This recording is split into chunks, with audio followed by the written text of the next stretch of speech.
Shalom, kita bertemu kembali melalui Renungan Harian HKBP Resort Sutoyo pada hari ini, Rabu 23 Oktober 2024. Kita berdoa.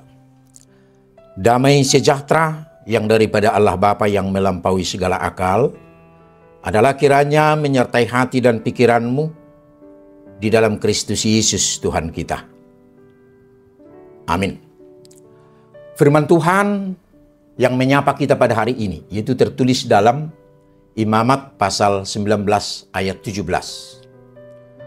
Janganlah engkau membenci saudaramu di dalam hatimu, tetapi engkau harus berterus terang menegur orang sesamamu, dan janganlah engkau mendatangkan dosa kepada dirimu karena dia. Dalam bahasa Batak, dang jadi hosomammu, dongammu di bagasan roham. Alai ikon marsipaingot to dongammu, asa unang mania dosa ho ala ibadah. Demikian firman Tuhan. Saudara yang terkasih dalam nama Tuhan Yesus Kristus, Tuhan memerintahkan kepada umatnya melalui Musa agar hidup dalam kekudusan. Kata kudus berasal dari kata kadosh dalam bahasa Ibrani yang memiliki arti yang dibedakan atau berbeda dari yang lain. Sering juga dalam bahasa kekinian dikatakan berani tampil beda. Sebagai umat pilihan Tuhan, mereka harus berbeda dari bangsa yang lain. Hidup mereka harus lebih baik dan lebih beradab. Salah satu hal yang harus ditinggalkan dalam hidup adalah balas dendam, karena tidak sesuai dengan kehendak Tuhan.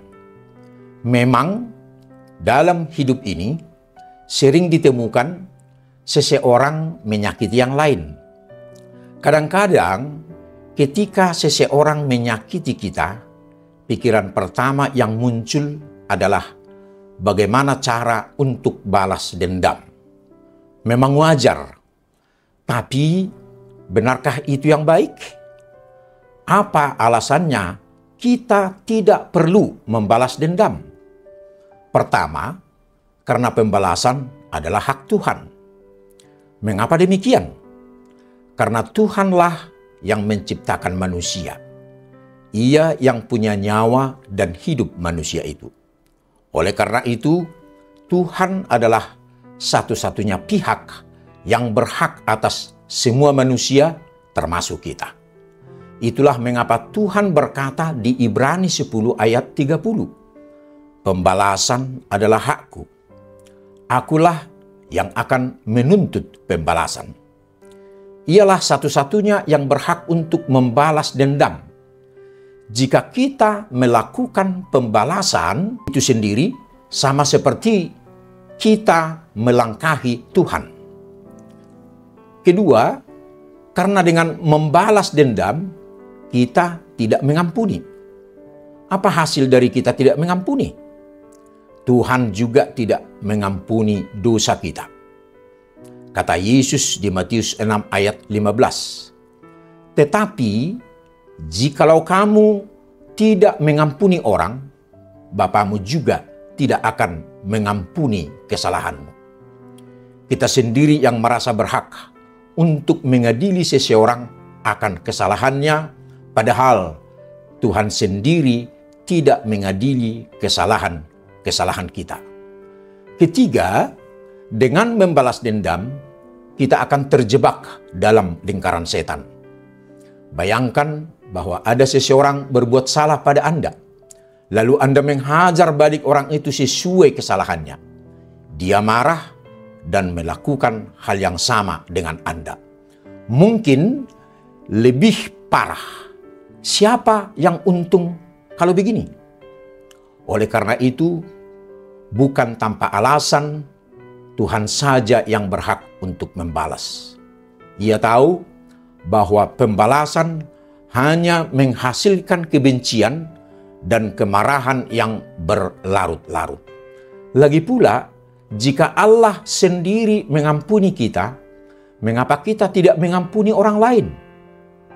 Saudara yang terkasih dalam nama Tuhan Yesus Kristus, dalam dunia kriminolog sering dikatakan, kejahatan yang dibalas dengan kejahatan akan melahirkan kejahatan yang lebih jahat lagi.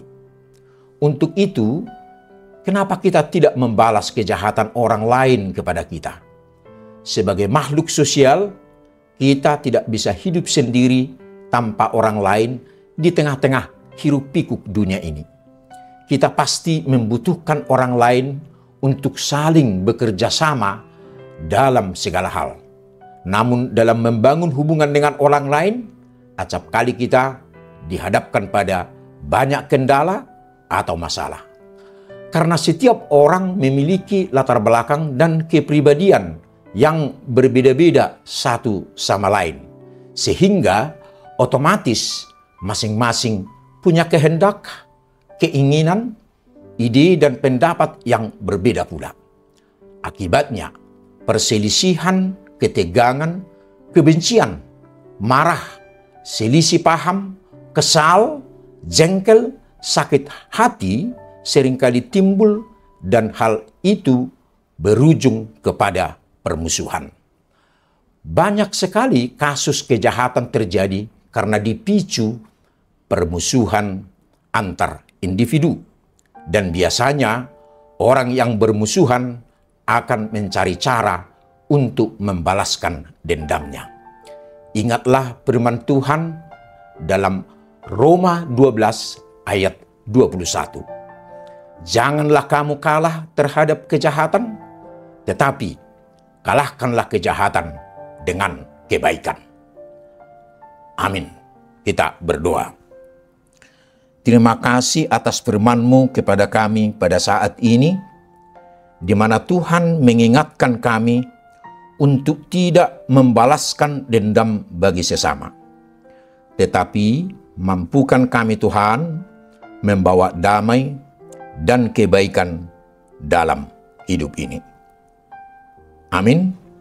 Saudara yang terkasih, selamat beraktivitas hari ini. Tuhan Yesus memberkati. Shalom.